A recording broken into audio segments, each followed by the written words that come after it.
Bien, amados, sin más que darle tregua y hablar, le quiero pedir al hermano John que venga por aquí, hermano Bay, que venga por aquí, para que nos deje saber qué es lo que está haciendo Dios y también nos traiga el mensaje de la palabra en este día.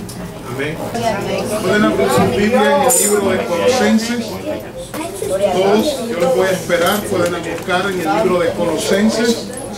Para la gloria del Señor, damos un saludo allá a la República Dominicana, ya que estamos grabando para la televisión dominicana, estamos grabando para el internet. Damos gracias a Dios por la oportunidad que nos ha dado, ¿verdad?, de servirle, de glorificarle y de llegar a esta tierra y aquí poder alabar a Dios. Bendito el nombre de Dios. Pero busquen sus Biblias en el libro de Colosenses, pueden quedarse sentados. Quiero que busquen en el libro de Colosenses 3, vamos a leer desde el 5 hasta el 8 y después saltamos al versículo 15. Colosenses 3, del 5 al 8 y después el versículo 15. Leemos en el nombre de Jesús. Amén.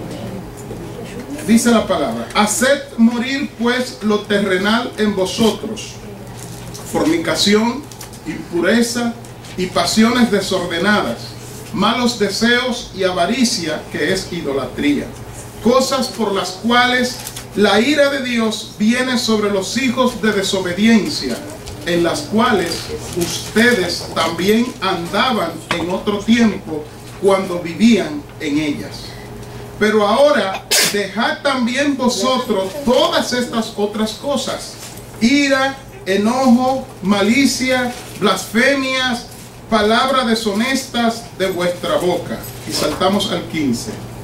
Y la paz de Dios gobierne en vuestros corazones, a la que asimismo fuisteis llamados en un solo cuerpo, y sed agradecidos. Amén. Quiero repetir una parte de ese versículo 15. Y la paz de Dios gobierne en vuestros corazones.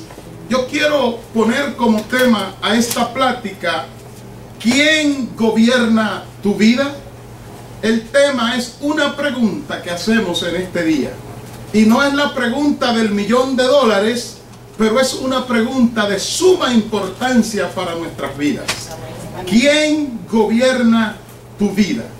En este instante, en este momento, en esta etapa de tu vida, ¿quién está gobernando tu vida?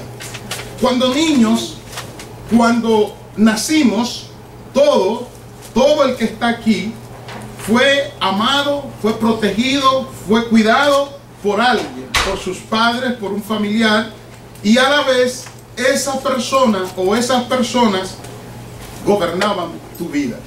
Tú no elegías lo que comías, tú no decías qué cantidad de leche se le iba a echar al biberón, no decías qué cantidad de agua, sino que los padres o tus tutores, los que te cuidaban, los que te criaron, lo hacían por ti. Por tanto, ellos te estaban gobernando. Cuando comenzamos a crecer, nos dimos cuenta de que éramos gobernados, de que nos escogían la ropa, de que nos escogían la comida, de que nos escogían a veces hasta las amistades. Y comenzamos a pensar que al llegar a la escuela íbamos a poder zafarnos de ese régimen, de ese gobierno que teníamos. Y cuando llegamos a la escuela, comenzamos a hacer cosas. Por eso muchos de nosotros nos metimos en tantos problemas en la escuela y tenían que llamar a nuestros padres, pero pronto nos dimos cuenta que seguíamos siendo gobernados aún en la escuela por las autoridades que allí habían. Ellos disponían la hora de recreo, el lugar de recreo, la manera de vestir, la manera de hablar, las lecciones, la hora de entrada, la hora de salida, y así fuimos gobernados. Luego pensamos que cuando creciéramos más íbamos a poder salir del régimen de nuestros padres y gobernar nuestras vidas.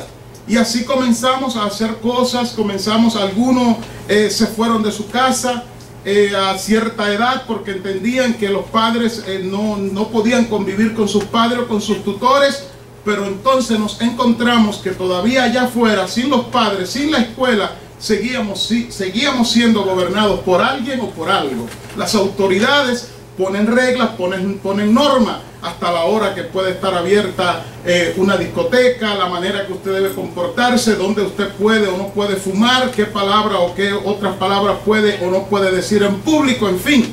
Siempre hemos sido gobernados por alguien o por algo. De eso se trata la vida. ¿Qué significa la palabra gobernar? Gobernar no es más que tener el mando o el control de un territorio o de una colectividad. En palabras sencillas, gobernar es mandar, tener el control. Pero gobernar es sinónimo también de administrar, de conducir, de dirigir, de manejar. Cuando usted y yo fuimos creados, créalo usted o no, fuimos creados para ser gobernados. Dios crea a Adán y Eva. Si usted lee en el libro de Génesis, capítulo 2, en su versículo 15, no tiene que buscarlo. Si lo busca, pues Génesis 2, 15 al 17. Dice, tomó pues Dios al hombre y lo puso en el huerto de Edén. Quiere decir que no fue al hombre, sino al hombre y la mujer. Dice, para que lo labrase y lo guardase. Y mandó Jehová. ¿Qué hizo Jehová? ¿Y qué es gobernar? Ok. Y mandó Jehová Dios al hombre diciendo, de todo árbol del huerto podrás comer, mas del árbol de la ciencia del bien y del mal no comerás, porque el día que de él comieres ciertamente morirás. El ser humano fue creado para ser gobernado, no para ser independiente en sus decisiones. Oiga lo que estoy diciendo. Cuando Adán y Eva deciden a través de sus deseos gobernarse ellos mismos, entonces le entregan el gobierno a Satanás. Permítame explicar lo que estamos diciendo, porque hay personas que dicen, y nosotros en la iglesia decimos, bueno, tu vida o la está dirigiendo Dios o la está dirigiendo Satanás, pero eso no es tan sencillo. El problema es que para Satanás dirigir la vida de alguien, esa persona primero tiene que dirigirse a sí mismo. Me explico. Adán y Eva estaban gobernados por Dios. A través de sus deseos y pasiones que ellos sentían por tocar, por comer ese árbol, ellos entonces comienzan a gobernarse a sí mismos, desobedeciendo a Dios, y entonces le entregan el gobierno de sus vidas, el control de sus vidas, el mandato de sus vidas o el mando de sus vidas, se lo entregan a Satanás. ¿Cuál es la consecuencia? Enfermedad, división, muerte, separación, caos, y ya usted sabe la otra historia. Todavía estoy en la introducción. Haciendo un poco de historia, Jesús viene a la tierra. ¿Cuál fue el propósito de Jesús venir a la tierra? Usted dice, salvar a la humanidad. Bueno, eso lo dice la Biblia, eso está bien. Pero eso no fue el simple y único propósito, aunque no es simple, pero eso no fue el único propósito de Jesús venir a la tierra. Juan 1:1 dice, porque tenemos que entender esto para poder entender lo otro, que Jesús es Dios. Juan 1:1 dice que en el principio era el verbo, y el verbo era con Dios, y el verbo era Dios, hablando de Jesús. Traduciéndolo en palabras más sencillas, Jesús es la acción, es el verbo, es la acción. Usted sabe que el verbo es lo que tiene acción en la oración, es la palabra, y la palabra era con Dios y era Dios a la vez. En el versículo 14 de Juan 1 dice que el verbo, o sea Dios, se hace carne y viene y habita entre nosotros. De manera que en el cielo Jesús no es Jesús el Hijo, sino Jesús Dios. Usted tiene que entender eso. Él gobierna, Él es soberano, Él viene aquí para hacerse carne, para entonces tener unos propósitos. Dice Juan 3:16, el versículo más conocido, que de tal manera amó Dios al mundo, que ha dado a su Hijo unigénito, para que todo aquel que en Él cree no se pierda, mas tenga vida eterna. Entonces a veces encerramos simplemente ahí y decimos que Jesús vino para salvar a la humanidad. Yo le puedo asegurar a usted que Jesús vino a más que eso. Jesús vino para salvar a la humanidad, pero también para quitarle el gobierno que tenía Satanás sobre la humanidad y tomarlo Él, y poder así darnos vida y vida en abundancia. Mire cómo lo dice la palabra en Mateo 3:2. Dice, arrepentíos porque el reino de los cielos se ha acercado. ¿Y quién es que dirige un reino? Es un rey. ¿Y qué es el rey? El que gobierna. De manera que Jesús viene a salvarnos de la condenación, pero Él nos salva a través de que nosotros le permitamos a Él gobernar nuestras vidas, y eso es lo que se llama el reino de Dios. O sea, que Él gobierne nuestras vidas. Denle un aplauso al Señor.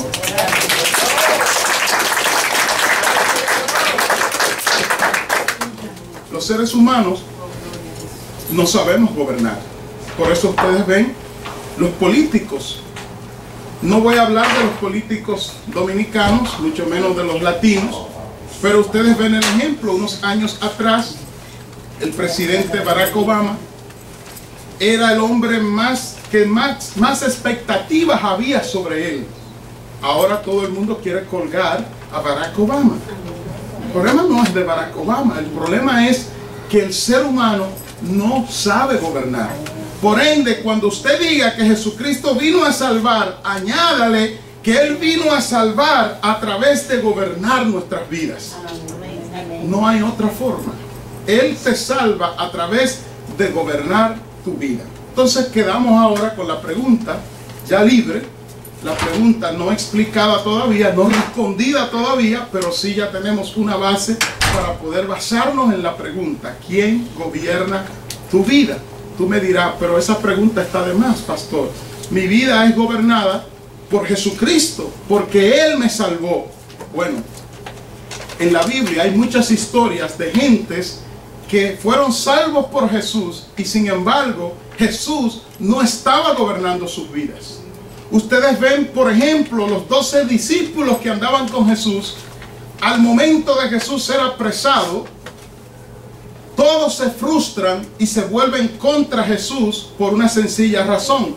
Porque ellos estaban con Jesús porque tenían una expectativa sobre Jesús. ¿Cuál era la expectativa? De que los iba a liberar del yugo romano, y ese interés para ellos era la importancia de todo el asunto. Ellos no entendían lo del reino de los cielos, ellos no entendían lo de no hagáis tesoros en la tierra y hagan tesoros en los cielos. Ellos no entendían nada de eso. Ellos entendían que Jesús iba a entrar a Jerusalén y de manera gloriosa iba a armar una revuelta, los iba a liberar, los iba a rescatar del yugo romano y les iba a devolver su poder político, el poder religioso que estaba semi libre, pero controlado en cierta forma por los romanos. Y por eso usted encuentra que Judas entrega al maestro. La gente se pregunta, la Biblia dice que Satanás entró en él, pero usted tiene que ir más allá. La historia registra que Judas era miembro de un partido político llamado los Zelotes, que eran los que estaban detrás de todo para nombrar a Jesús como rey, porque era el líder más importante de ese momento. Por eso Judas estaba ahí. Nunca fue cristiano, nunca siguió a Jesús de verdad. Él estaba tras su propósito, no estaba siendo gobernado. Pedro, cuando se vio que Jesús lo frustró, en el sentido de que cuando van a apresar a Jesús y Pedro saca la espada para armar la revuelta, Jesús le dice: tú tienes que guardar esa espada. Y Pedro se frustra, dice: este hombre está loco, lo vamos a liberar. Y él dice que no, ahora está hablando de que va a morir, Señor, pero ¿cómo es posible? Y Pedro niega a Jesús precisamente porque Jesús no estaba gobernando su vida. Pero déjeme ir a otro caso. Hay un hombre en la Biblia llamado Pablo, antes llamado Saulo. Saulo era un hombre religioso. Era un hombre que 24/7, o sea, 24 horas al día, 7 días a la semana, cada hora, cada minuto, cada segundo, él estaba con Dios. Eso era lo que él creía. Él llegó a tal punto que dijo: voy a ir a buscar para matar a los que blasfeman contra Dios. Eso usted y yo no hemos llegado a esa pasión por Jesús todavía. Mire, si era un hombre que estaba apasionado por Dios. Él estaba dispuesto, cuando llevaron a Esteban, que era supuestamente un blasfemo, Esteban, aunque era un hombre de Dios, pero desde el entendimiento de Pablo, llamado Saulo, y cuando lo llevan a los pies, él consiente en la muerte de Esteban, le tiran la ropa como un trofeo. Y no solamente eso, sino que el hombre dejó su esposa, dejó todo lo que tenía, hablando de Saulo, para irse a perseguir a los que según él blasfemaban contra Jesús. Pero en el camino, dice el capítulo 9 de Hechos, que se le aparece de repente una luz, lo tumba del animal. La Biblia no dice que era un caballo, lo tumba del animal y él dice: Señor, ¿tú quién eres? Y la luz le responde: yo soy Jesús, a quien tú persigues. Para Pablo fue un impacto, porque él dice: ¿cómo que yo te persigo? Si yo estoy sirviendo a Dios, si Dios está gobernando mi vida. Y entonces el Señor se le revela, se le muestra y le dice: tú estás pateando contra la aguja, estás pateando una aguja, algo que te va a pinchar, te va a lastimar, te va a herir. Yo soy Jesús. Y entonces Pablo ahí es que tiene su encuentro con el Señor. De manera que no siempre el estar en la iglesia, no siempre el estar convertido, no siempre el estar salvo te garantiza que Jesús está controlando, gobernando, dirigiendo y cumpliendo sus propósitos en ti. Por eso sigo con la pregunta: ¿quién está gobernando tu vida? ¿Quién gobierna tu vida en este momento?